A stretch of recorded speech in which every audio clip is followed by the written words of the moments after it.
Avec des cahiers de doléances mis à disposition par plus de 60% des communes en Isère, le département est en tête de peloton au niveau national en ce qui concerne l'organisation du grand débat. Instaurer des heures de travail d'intérêt général pour les allocataires du RSA, c'est ce que voudrait expérimenter Laurent Wauquiez pendant 2 ans dans la région Auvergne-Rhône-Alpes.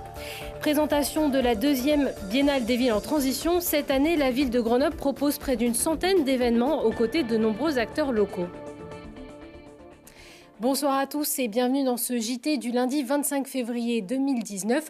Les principaux titres de l'actualité du Grand Grenoble, c'est toutes les heures à partir de 18h.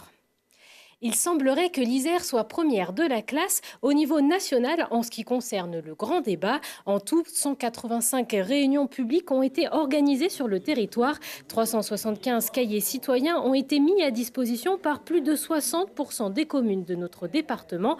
Des cahiers qui partiront à Paris pour alimenter le grand débat national.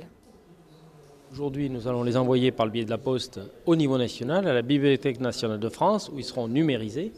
Et où ensuite pourra commencer, grâce à l'appui de cabinets privés, le travail d'analyse et de restitution au fond des cahiers. Quelles sont les principales tendances qui se dégagent. Mais tout ça, il faut que ce soit fait au niveau national. C'est pour ça que nous sommes un rouage de cet ensemble de travaux qui seront conduits d'ici à la fin du mois de mars. On a pu s'apercevoir qu'il y avait évidemment toute une série de propositions, de suggestions, de critiques qui sont faites sur les thèmes qui avaient été ceux du grand débat, qui sont ceux de la fiscalité, qui sont ceux de la citoyenneté, des institutions publiques, de la transition écologique. Donc tous les thèmes sont abordés en fonction des priorités de nos concitoyens. Tous n'ont pas abordé tous les thèmes, mais c'est à eux qu'il appartenait de s'exprimer et ils l'ont fait de manière extrêmement claire et extrêmement diversifiée. En tout, près d'1 100 000 contributions pour le débat national ont été faites dans toute la France. Demander des contreparties aux citoyens en échange de versements d'aide sociale, c'est l'idée qu'a émis le Premier ministre Édouard Philippe le 15 février dernier. Suite à cette annonce, le président de la région Auvergne-Rhône-Alpes, Laurent Wauquiez, a indiqué son souhait de pouvoir expérimenter un programme pendant 2 ans où les citoyens touchant le RSA effectueraient des heures de travail d'intérêt général. En Isère, le conseil départemental a déjà mis en place une expérimentation dès 2016 en instaurant un principe de réciprocité pour les allocataires du revenu de solidarité active sous forme d'aide et de bénévolat. Explication avec Olivier Escalon. Isolement, perte de confiance, déprime. L'inactivité professionnelle n'est pas uniquement une source de difficultés financières, elle peut s'accompagner de souffrances psychologiques. L'Isère compte 23 000 allocataires du RSA. Depuis le mois d'octobre 2017, le conseil départemental expérimente le principe de réciprocité. Demander un engagement citoyen de la part de l'allocataire en échange de l'aide financière. Nous avons décidé de mettre en place ce dispositif parce que nous nous sommes rendus compte que souvent les allocataires du RSA, lorsqu'ils étaient au RSA depuis longtemps, vivaient un petit peu une situation d'isolement et perdaient confiance en eux. Et donc pour leur redonner confiance, il est important d'abord qu'ils sortent de chez eux, qu'ils aillent vers les autres et qu'ils démontrent un certain nombre de compétences et de savoir-faire auprès des autres. C'est l'allocataire qui décide de ce qu'il va faire en fonction de ses aptitudes ou de ses centres d'intérêt. Il peut s'agir de participer à un forum RSA, d'accompagner une sortie scolaire ou de s'investir dans la vie associative. À Beaurepaire, l'association Le Potager Solidaire fait pousser des fruits et légumes, puis les commercialise dans une épicerie. Ici, les bénévoles, qu'ils soient allocataires du RSA comme Dominique ou adultes handicapés comme Pascal, participent aux travaux agricoles. Ce faisant, ils sortent de l'isolement et trouvent une place. On n'est plus rien quand on fait rien. On ne sert à rien, on est inutile, à part tourner en rond. Là, on sert à quelque chose au moins. On fait quelque chose, on s'investit dans quelque chose. On donne quelque chose et on reçoit en échange ou on ne reçoit pas. Mais c'est pas grave. Mettons, j'arrive le soir, je suis fatigué, mais c'est une bonne fatigue. Vous savez, comme je ne travaille plus, j'ai fait quelque chose de mon temps de libre, puis voilà. Tourner en rond, ça a 5 minutes. Ah, vraiment, j'ai trouvé ma place. À partir de 2018, l'engagement citoyen sera intégré au contrat. Le refus entraînera une mesure de suspension ou de réduction du RSA. Depuis le début de l'expérimentation, seuls 3% des allocataires ont refusé le dispositif. En Isère, près de 23 000 foyers sont allocataires du revenu de solidarité active. Aujourd'hui, le montant du RSA pour une personne seule est de 550,93 €.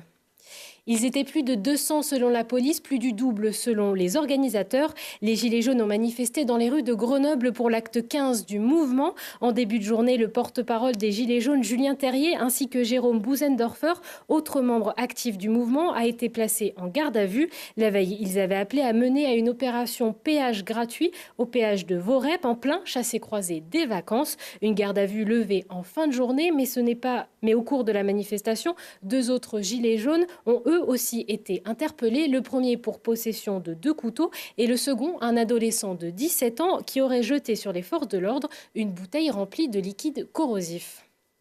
Trouver les solutions pour le monde de demain, c'est le défi que se lance Grenoble avec sa 2e biennale des villes en transition. Organisée du 9 au 16 mars, plus d'une centaine d'événements seront organisés au Palais des Sports, rebaptisé Palais des Transitions pour l'événement. Pendant une semaine, une cinquantaine d'acteurs locaux seront présents pour échanger avec le grand public, ainsi que des parrains et des marraines comme Boussou Keita, comédienne et ancienne demandeuse d'asile à Grenoble, ou encore les amoureux voyageurs Salim et Linda, vainqueurs de Pékin Express en 2013. Au lieu juste d'avoir envie de changer, mais de se dire que peut-être c'est foutu, peut-être qu'on n'y arrivera pas, que finalement c'est angoissant tous ces changements et puis on passe pas à l'action, là au contraire on enclenche le mouvement et on se dit bon ben voilà, il y a déjà un morceau du chemin fait et on peut accélérer pour la suite. Et on peut s'inspirer de plein de choses qui se font déjà ailleurs, qui se font au Brésil, en Uruguay, en Espagne, en Allemagne, aux États-Unis. Il y a des villes de partout qui viennent aussi partager leur expérience. Pour moi, c'est un grand événement qui va marquer l'histoire de tous les Grenoblois, de tous les citoyens grenoblois. Parce que c'est un événement qui va nous permettre de donner une idée sur l'évolution de notre société, comment on veut voir notre société de demain, sur l'évolution également de la ville. Donc je crois que c'est un événement qui va vraiment marquer la population grenobloise.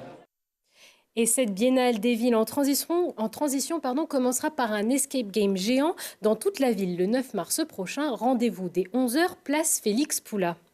On ouvre maintenant la page sport de ce JT avec un zapping de tous les résultats sportifs isérois du week-end. Leurs 4 essais n'auront pas fait le poids, les Grenoblois en auront encaissé 7. Bordeaux-Bègles s'impose sur son pré et laisse le FCG repartir sans le moindre point, toujours avant-dernier du classement de top 14. Ce qui est rageant, c'est qu'on arrive à mettre 30 points et avec une défense comme ça, aujourd'hui c'est difficile. C'était une de nos qualités sur nos principaux matchs à l'extérieur depuis le début de saison. Et là, on repart bredouille et avec beaucoup de leçons à tirer. On se déplace à Clermont la semaine prochaine, on sait à quoi s'attendre. Et le carton pour les Centaures. Les footballeurs américains grenoblois remportent leur première partie à Lesdiguières.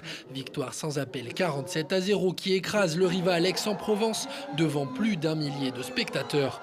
Et qui place les Centaures sous les meilleurs auspices avant de recevoir le meilleur ennemi, les Black Panthers de Thonon. Pas de coup de tonnerre à Brest. Les Grenoblois y ont bien cru, mais ils finissent à terre. Les Bretons s'imposent 3-1. Le GF 38 descend dans la deuxième moitié du tableau à la 11e place. Et revoilà Mélina Robert-Michon au plus haut niveau. Après une longue pause pour profiter de sa maternité, la Disco Ball a franchi la barre symbolique des 60 mètres au championnat de France hivernaux à Salon de Provence. Avec un lancer à 60 mètres 03, elle s'offre un 18e titre national. Autre infosport du week-end, les hockeyeurs grenoblois se sont imposés face à Nice dimanche 4-3 en 43e et avant-dernière journée de Ligue Magnus. Prochain match pour les BDL, ce sera mardi 26 février face aux Dragons de Rouen avant le début des playoffs qui démarreront ce vendredi. Et puis les championnats du monde de biathlon auront lieu en Suède à Östersund du 7 au 17 mars prochain. La Fédération française de ski a donc dévoilé leur sélection. Parmi les euros élus, plusieurs Isérois comme Anaïs Chevalier des 7 lots chez les dames et Simon Fourcade et Émilien Jacquelin, tous les deux de Villard-de-Lans. L'équipe de France espère avec cette sélection repartir avec des médailles autant en course individuelle qu'en relais. Et puis le malheur des uns fait le bonheur des autres suite aux maladies de Jean-Marc Gaillard et Maurice Magnifica. C'est Robin Duvillard de Villard-de-Lans qui est appelé pour courir le 50 mètres libre des championnats du monde. Ce sera dimanche à Seefeld en Autriche. Prochain rendez-vous avec l'actu dans 1 heure et en replay sur télégrenoble.net. Je vous souhaite à tous une excellente soirée.